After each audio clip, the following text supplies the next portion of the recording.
gaining pretty well right now. At the most for me, I'd like to gain a quarter of a pound to a half a pound a week, if that. And right now, the max I want to go is 205, and that's if I go any higher than that, then my body just puts on more fat, and I can really tell when I feel like I'm getting fatter instead of more muscle.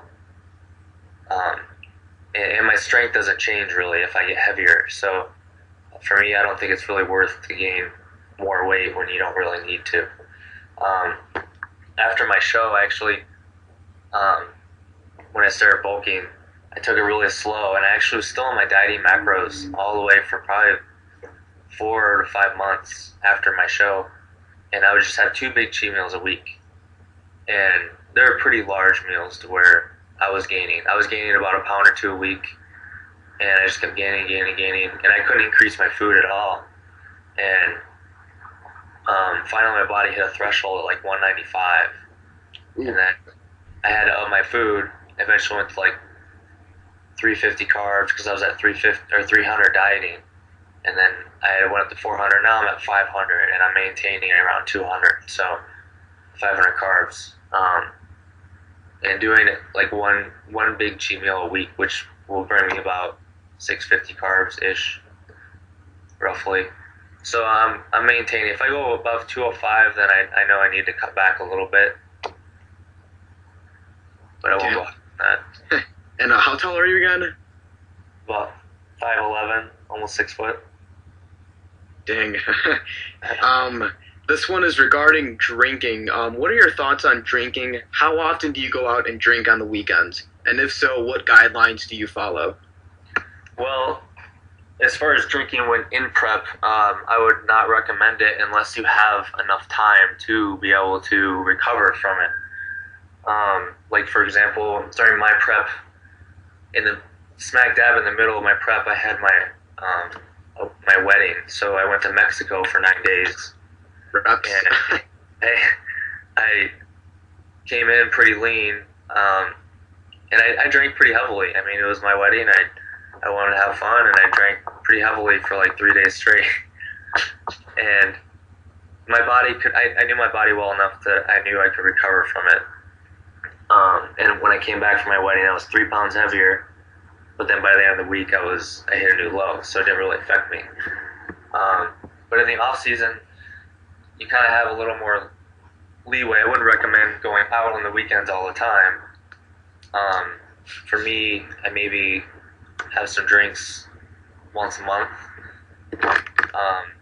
maybe twice a month at the most. But I don't get so drunk that I can't handle it. You know, I only have a few with the friends, and I'm such a lightweight. After 2 beers, I'm pretty much done anyway. So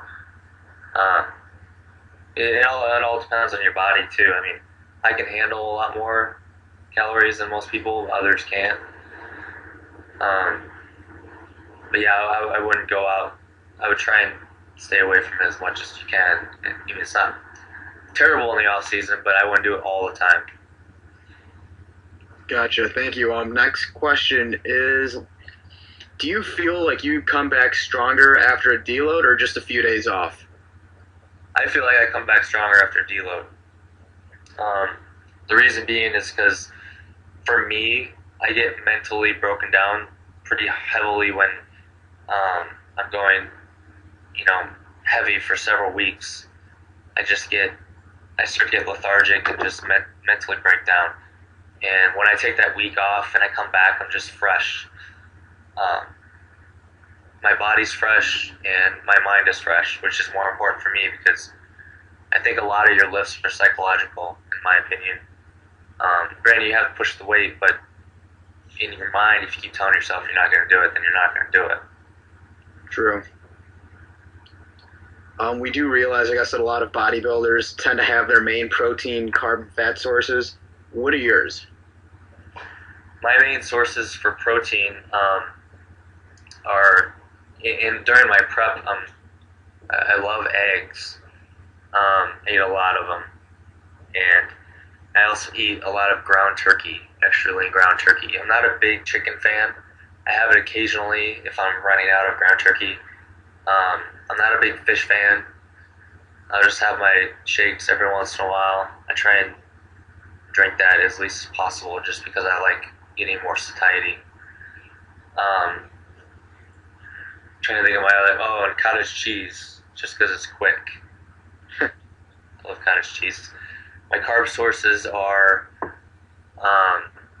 I really love this Bob's Red Mill oatmeal, like oat cereal that I eat all the time. And my Honey Bunches of Oats. I love cereal.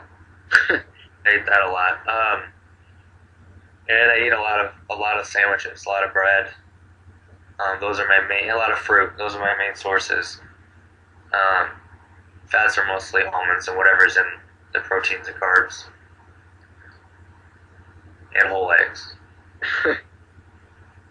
These next few questions are going to be primarily about your training. Do you incorporate more time under tension work to achieve hypertrophy, or do you shoot for just 8 to 12 reps without worrying about counting time and just focusing on having a solid negative? It depends. Like if I'm going for strength, when I go lower rep range, I just kind of move the weight, but I don't go crazy. My form doesn't go out of place. I move the weight well enough to where I do it safe. But when I do go to the higher reps, I do slow down a little bit. Usually on the last set, I kind of do more of a time under tension kind of thing. But usually the first few sets, I kind of push it more controlled, but not as fast as I would for like a power type weight. So yeah, I do a little bit of time under tension, but I don't do it all the time. Kind of like the DC training, they do time under tension a lot. Right. Josh asked, what's your favorite workout scheme that you have used up to this point?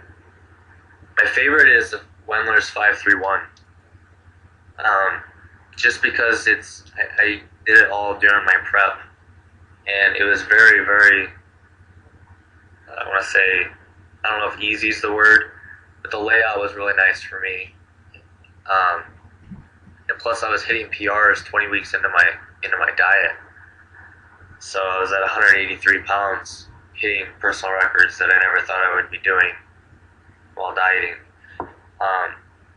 Another one I really like is the Shaiko program. I've been doing that for the last 12 weeks.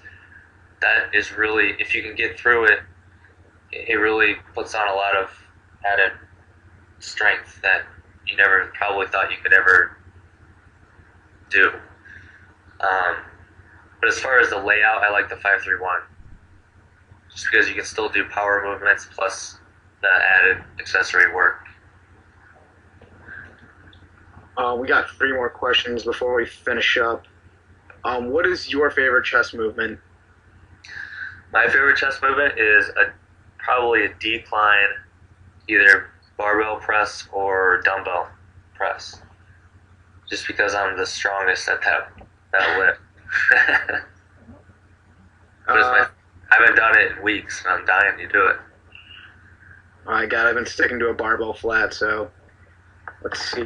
How often do you go to failure, or if you go to failure?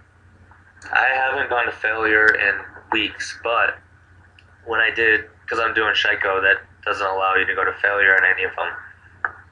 But when I did Wendler's, when you do your compound movements, you go to failure in the last set, so, or at least almost to failure.